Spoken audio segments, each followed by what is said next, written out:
It's pancake time on Cooking with Gerry. We've done pancakes before. This will be a similar recipe, a few new ingredients. So let's get started. In this bowl I have 2 eggs. I am going to add half a teaspoon of coarse grain pink salt. I am going to add about 1 tablespoon of virgin olive oil, not cooking with extra virgin. And I'm going to add also about 1 tablespoon and a bit into the frying pan. Extra virgin oils always better raw. Here I have some liquid that has grated coconut, some raisins, cranberries, and dates. I washed them before and I put some clean water and let it soak overnight. I think if you wash them beforehand to remove any impurities that collects on a dried fruit, nut, seed, or bean between the farm and your home, if you wash them, I think this liquid is okay to use. So I want a little bit of this liquid. If some of the fruit falls in, that's okay. As part of the batter. And we'll use the rest of it as part of the sauce. It's fairly sweet, that water that you soak the dried fruit in. And now I am going to add with a dry spoon. Here I have whole wheat flour. I am going to put 3 heaping tablespoons of whole wheat flour, and through a strainer. I don't put the whole wheat flour through a strainer because there are bigger pieces of bran or whatever is part of the whole wheat flour, and it won't go through the strainer. Here I have alfalfa powder. Lots of nutrition with the alfalfa powder. Here I have powder from the coca plant. Also a lot of nutrition in this plant. 1 tablespoon. And the last powder is sacha inchi powder, which is very similar to almond flour. It's a nut, so it has similar properties as almond, Brazil nut, etc. I am going to put the same quantity as the whole wheat flour, 3 tablespoons. I'm missing one of the tabs on my strainer, so it fell into the bowl, which means the liquid might stop the powder from going through. Not a big deal. So then I'm just going to strain it through. There's some powder I can see flying up because the sunbeam is coming in the right location. And I like to strain these other powders because sometimes there's harder bits, sometimes the shell doesn't get removed, and I prefer that not to be in the batter. So whatever doesn't go through, I just put in the garbage. And so now all we have to do is mix. I am going to get the fire started for the frying pan, get it heated up, and let's just mix these ingredients together. Now I'm calling it a pancake, but it's not the traditional pancake because the ingredients that are used in a normal pancake are not so healthy. A lot of processed flours, sometimes also sugars added. If you want to add baking soda to the batter, you can. I usually don't. Sometimes I do. So let me show you. It's obviously going to be green from the plant powders.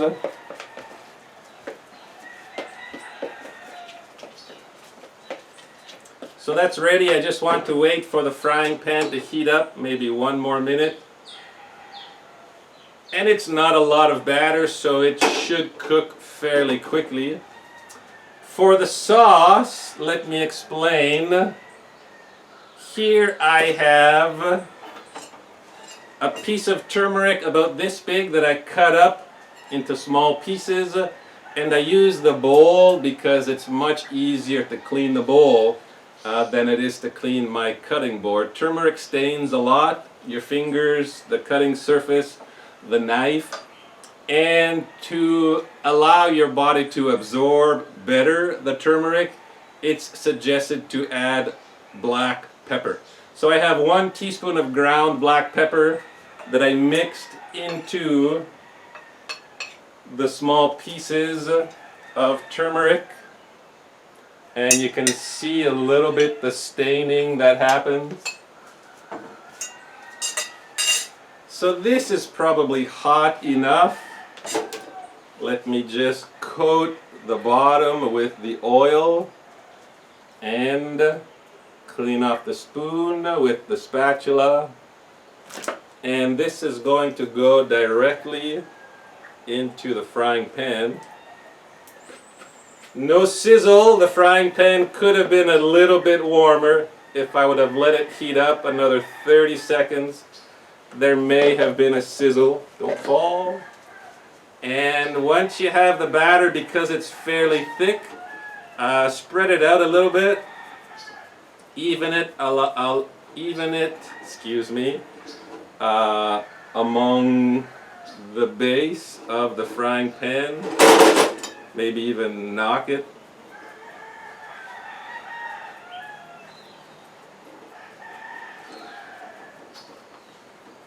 So that's good enough.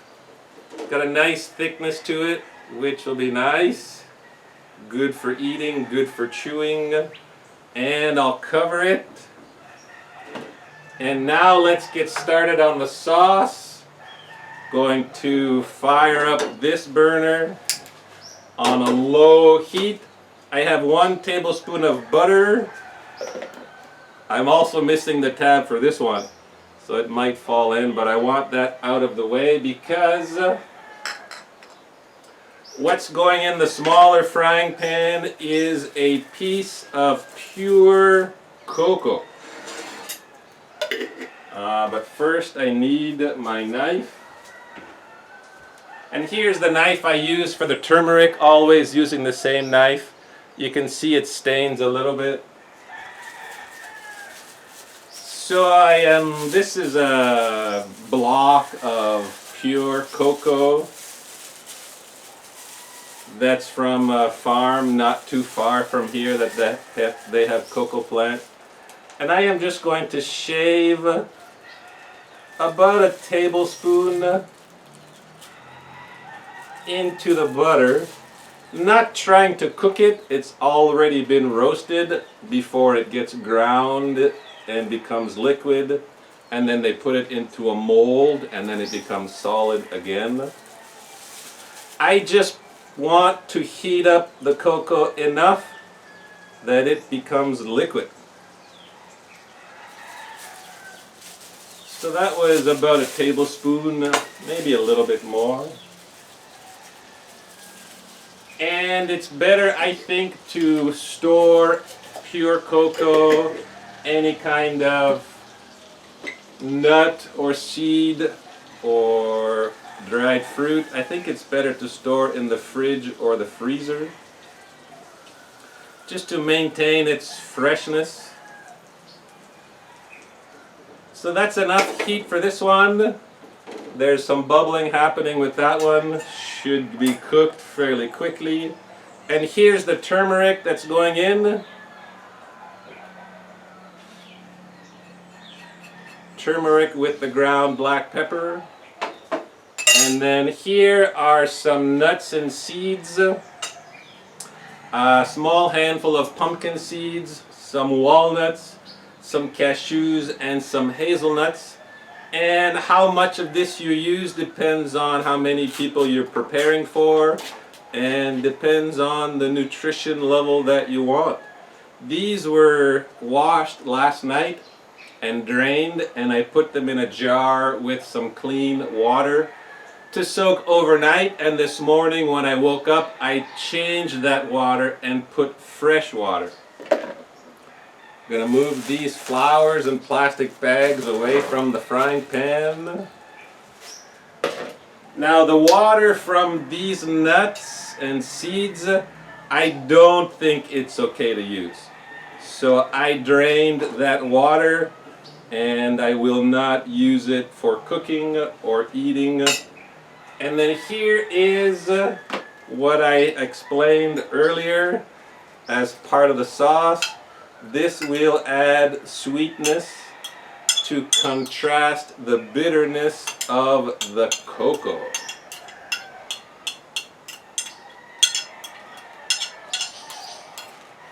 And again, here you could use fresh ingredients, you could use different fruit, whatever you like, whatever you have. And maybe you need to do 2 different sauces depending on who you're cooking for and what they like.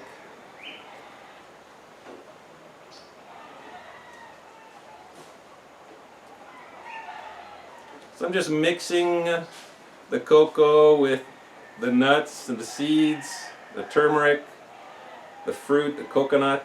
So that's the sauce. And here, let's check out the pancake. I don't want this water to go on the pancake because it will make the batter more fragile and harder to do the flip. Sometimes with the flip what I'll do, and I'll explain the easiest way maybe, cut the pancake into 4 quarters, remove 1 quarter, put it on a plate, so then you have space and it's much easier to flip the other pieces. And then once you flip the other 3 quarters, then you return that piece back to the frying pan. This one though, I think I can flip without doing that process because it's not so big. It's not covering the entire bottom surface of the frying pan.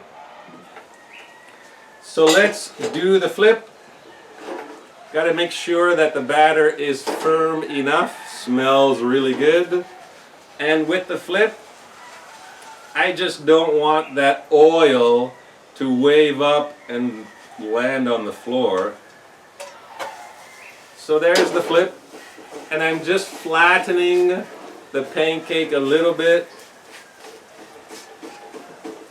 And I am going to cut it into quarters to allow the heat to get to the middle.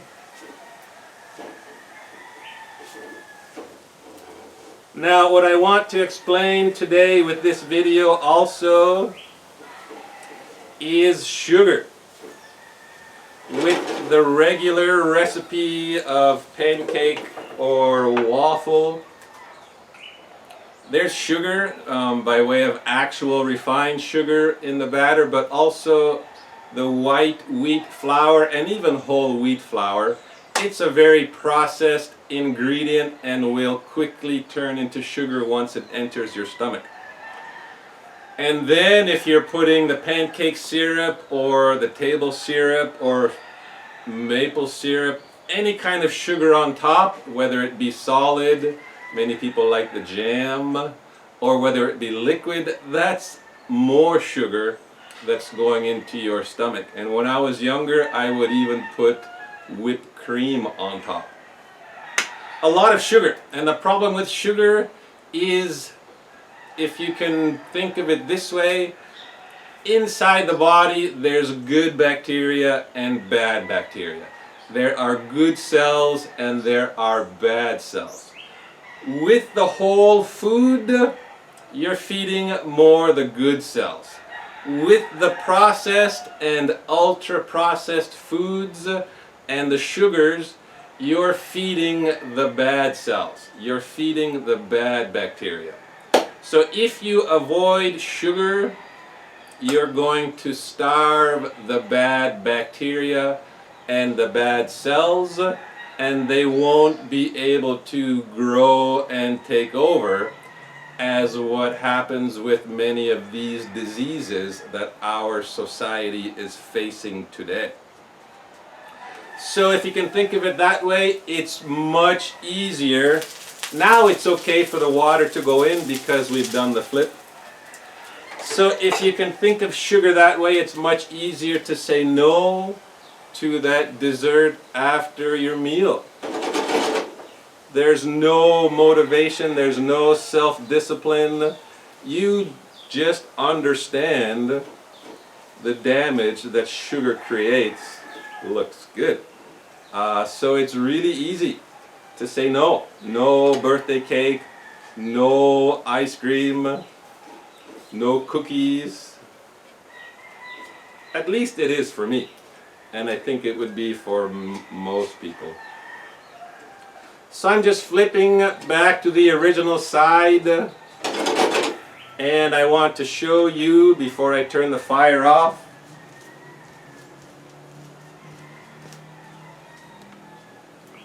So there's my green pancake, and there's my chocolate sauce.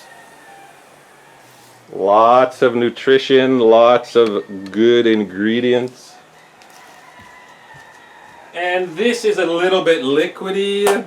What I could do is I could add another powder to absorb the liquid, but I think it'll be really nice. The pancake will absorb the liquid. And that's done. So for yourself, depending on what you can find for powders, and if you want to make it really easy for yourself, especially if you're cooking for more than 2 people, even 10 or 15 people, this kind of batter, make a larger quantity and cook it in the oven. Really easy. You just put it in an oven safe container, and at least 350 degrees or 370 Fahrenheit, which might be about 180 Celsius. And it'll take about 40 minutes or more, depending, or less, depending on how much you're doing. And if you have extras left over, it'll be perfect for a snack. It can be a side dish. You can put it in the freezer for another time, maybe another breakfast. Instead of having toast or cereal, which have a lot of sugar because of the processed ingredients. And what I almost did today was I almost added grated beetroot and carrot into the batter. But I think this is enough ingredients for one meal. But if you add vegetables into a batter like this and then put it in the oven, it's a more of a savory dish than a sweet dish. And towards the end of the baking process, you could add grated cheese on top. So lots of possibilities, and every time it can be different. So thanks for watching this pancake and chocolate sauce with all these yummy, healthy ingredients.